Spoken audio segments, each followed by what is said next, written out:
Good morning friends. GST platform के YouTube channel में आप सभी का स्वागत है। जी हाँ friends, being a GST accountant, अगर आप अपनी जीएसटी रिटर्न फाइलिंग कर रहे हैं अपने क्लाइंट्स की, तो अब आपका काम बहुत ज़्यादा बढ़ने वाला है। क्योंकि अक्टूबर 2025 से जो आप अपनी GSTR 3B का डेटा पंच कर रहे हैं, उस GSTR 3B के इनपुट टैक्स क्रेडिट के मैकेनिज्म में गवर्नमेंट ने मेजर चेंजेस जो हैं वो प्रपोज किए हैं। 2 दिन पहले मैंने एक वीडियो आपसे शेयर किया था जिसके अंदर मैंने आप क्लियरली ये समझाया था कि GSTR 2B अब ऑटो जनरेट नहीं होगा।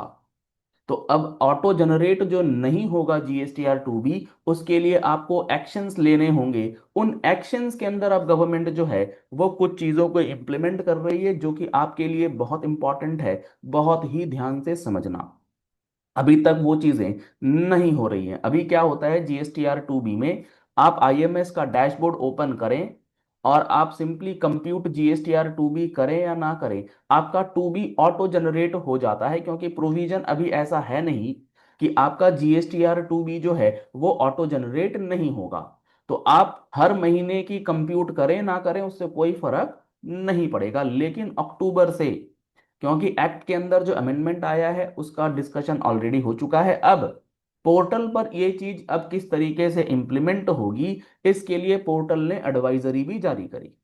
और उस एडवाइजरी के अंदर गवर्नमेंट ने जो बातें लिखी हैं जीएसटी पोर्टल ने, वो मैं आपको लाइव जीएसटी पोर्टल के अंदर आईएमएस में जो फीचर्स दिए गए हैं वो दिखला करके फिर हम लोग डिस्कशन जो है वो करेंगे।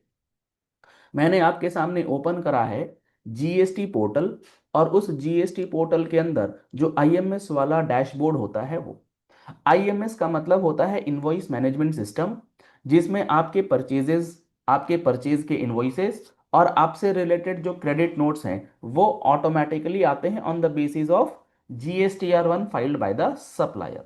सप्लायर ने वन भरा, आपका आईएमएस जनरेट होता है।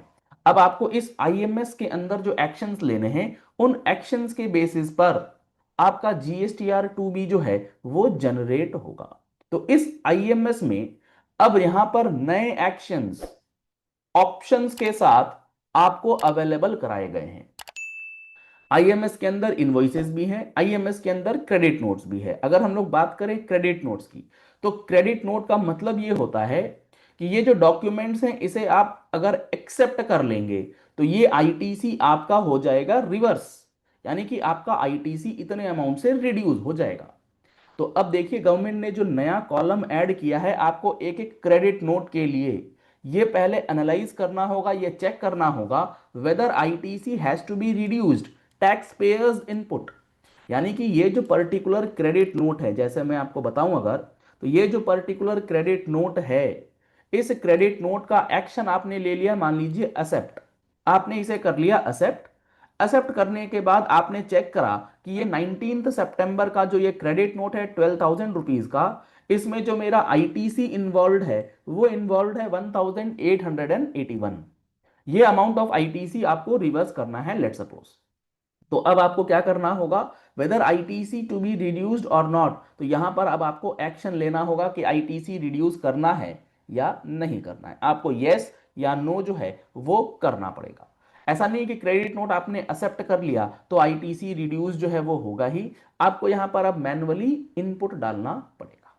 तो जब ये चीजें अक्टूबर से इनेबल करी जाएंगी तो आपको इंडिविजुअल लेवल पर चीजें चेक करनी है।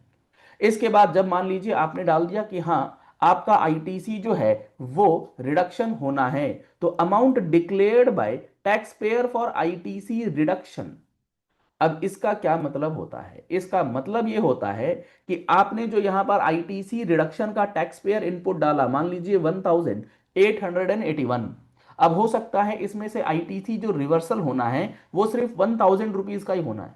तो अब आप उस मैनुअल 1,000 रुपीज के फिगर को डिक्लेयर कर सकते हैं।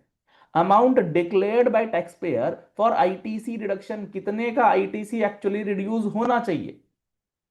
तो आप समझ रहे हैं इस चीज को, 1,881 रुपए का आईजीएसटी आया है, आप उसको एक्सेप्ट कर रहे हैं, लेकिन आप ये कह रहे हैं कि मेरा 1,000 रुपए का ही आईटीसी रिवर्सल जो है वो किया जाएगा। तो आपको मैनुअली ये चीजें अब करनी होंगी और इसके बेसिस पर GSTR 2B जनरेट होगा। तो जिनको भी कंफ्यूजन है कि GSTR 2B तो ऑटो जनरेट हो जाता है, होता रहेगा, नहीं होगा।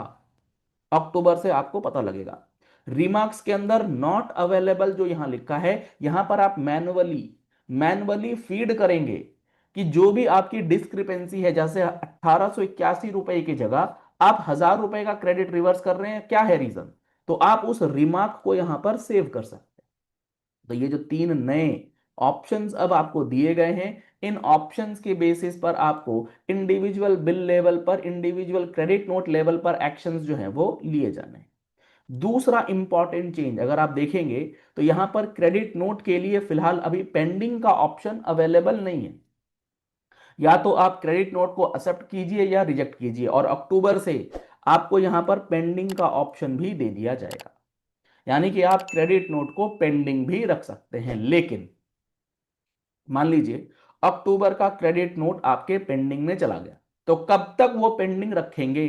गवर्नमेंट ने बोल दिया है कि जो आप पेंडिंग करेंगे क्रेडिट नोट के डॉक्यूमेंट्स को, वो मैक्सिमम रहेगा 1 महीने तक।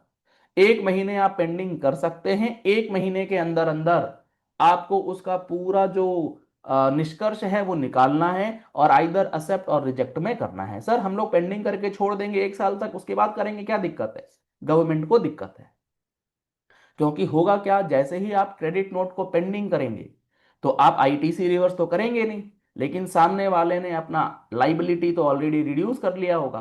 तो गवर्नमेंट इसीलिए कह रही है कि क्रेडिट नोट को अगर आप पेंडिंग करेंगे तो मैक्सिमम 1 महीने के लिए, अगर आप मंथली फाइलर हैं।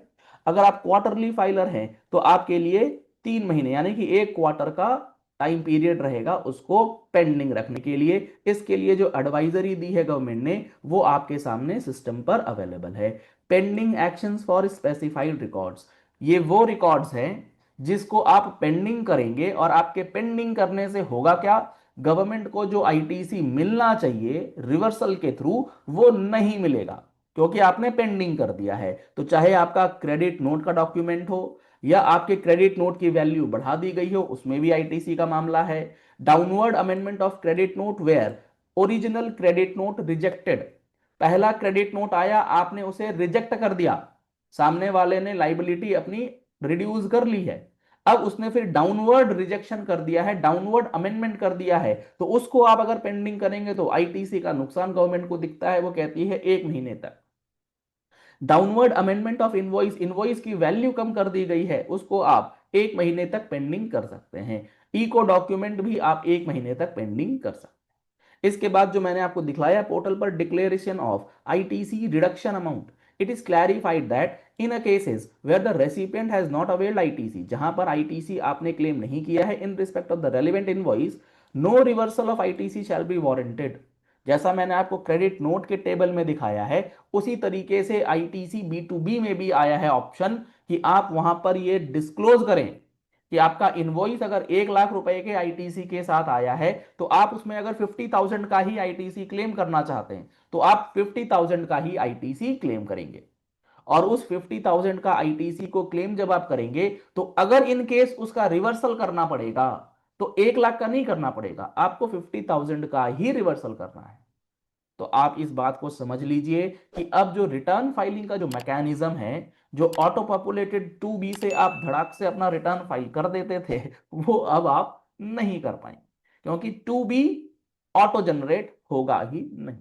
Further in cases where ITC has been availed only partially, the obligation to reverse ITC shall be limited to the extent of such availment, जितना आपने अवेल करा है उतना का ही रिवर्स करना है। तो अब आपको जो इनवॉइस लेवल चेक करना है कि कौन सा इनवॉइस का क्रेडिट मिलना है, कौन सा नहीं मिलना है, कितना मिलना है, नहीं मिलना है, 17/5, ये सारा कैलकुलेशंस अब आपको एक्यूरेटली करना होगा। Therefore, in IMS facility has been made available to the taxpayer to declare that the amount of ITC actually availed, एक फैसिलिटी दी गई है, वहां पर आपको डिक्लेयर करना है कि कितना अमाउंट एक्चुअली आपके लिए अवेलेबल है, कितना आप अवेल कर रहे हैं, and to the extent applicable required to be reversed in respect of the selected record, और उसी के सामने कितना रिवर्सल करना है वो भी आपको मेंशन करके चलना हो। तो ये एक मेजर चेंज, मेजर शिफ्ट किया जा रहा है जीएसटी पोर्टल में साइलेंटली, जिसका इंतजार अब अक्टूबर में खत्म हो जाएगा, और रिटर्न फाइलिंग के मैकेनिज्म के अंदर ये चीजें आपको अक्टूबर महीने से नजर आएंगी। तो आप अकॉर्डिंगली अपनी जो अकाउंटिंग पॉलिसीज है, जो आप काम करते हैं, एंट्रीज करते हैं, डेटा एंट्रीज करते हैं, उन सारे डेटा एंट्रीज को आप as per invoice management system जो है वो एट पार करके अलाइन करके करेंगे, तो ही आपके रिटर्न में आईटीसी का जो फिगर है वो सही तरीके से रिफ्लेक्ट किया जाएगा। अदरवाइज उसमें मिसमैचेस आने के चांसेस ज्यादा है। और यहाँ पर 3B की फाइलिंग अब कब होगी? जब तक GSTR 2B जनरेट नहीं होगा, उसके लिए अमेंडमेंट्स जो हैं वो ऑलरेडी एक्ट के अंदर कर दिए गए हैं। रूल्स नोटिफाई जो है वो अक्टूबर या नवंबर में होंगे। तो ऐसी ही इंपॉर्टेंट एंड प्रैक्टिकल वीडियोस के लिए आप हमारे यूट्यूब चैनल जीएसटी प्लेटफॉर्म को फॉलो कर लीजिए। कोई भी इंपॉर्टेंट अपडेट आपसे मिस नहीं होगा। अगर आपने जीएसटी के फुल कोर्स का बेनिफिट अभी तक नहीं लिया है, इसको एनरोल नहीं कराया है, तो आप हमारी वेबसाइट web.gstplatform.com विजिट कर सकते हैं, या फिर आप हमारा मोबाइल एप्लीकेशन डाउनलोड कर सकते हैं। जीएसटी प्लेटफॉर्म प्ले स्टोर पर अवेलेबल है। लिंक आपको description box of the video में भी अवेलेबल कराया गया है। कॉन्टैक्ट नंबर्स आपको स्क्रीन पर दिए गए हैं। आप दिए गए नंबर्स पे कॉल करके, व्हाट्सएप करके इस जीएसटी फुल कोर्स 2025 का पूरा कंप्लीट कवरेज, पूरा का पूरा कंप्लीट कवरेज आपको अवेलेबल है। आप इसका एक्सेस ले सकते हैं एट अ डिस्काउंटेड रेट। अभी इस पर डिस्काउंट चल रहा है, जिसके अंदर आपको 180 plus hours with 1 year validity जो है वो क्लासेस दी जाएंगी। जीएसटी रिटर्न की जो प्रैक्टिकल सेशंस है, practical filing sessions along with GST annual return, ये फ्री ऑफ कॉस्ट आपके लिए अवेलेबल रहेंगी इस कोर्स के अंदर। जैसे कि आप देख रहे हैं, GSTR 1 फाइलिंग का फर्स्ट प्रैक्टिकल सेशन ऑलरेडी हो चुका है, तो इसका भी आप बेनिफिट ले पाएंगे। चलिए इस वीडियो को यही एंड करते हैं। आशा करते हैं आपको ये सारी बातें अच्छे से समझ में आ गई होंगी। तो आप इस वीडियो को ज़्यादा से ज़्यादा लोगों तक शेयर कीजिएगा, ताकि उन तक भी ये इन्फॉर्मेशन जो है वो पहुंच जाए। Thank you and have a nice day.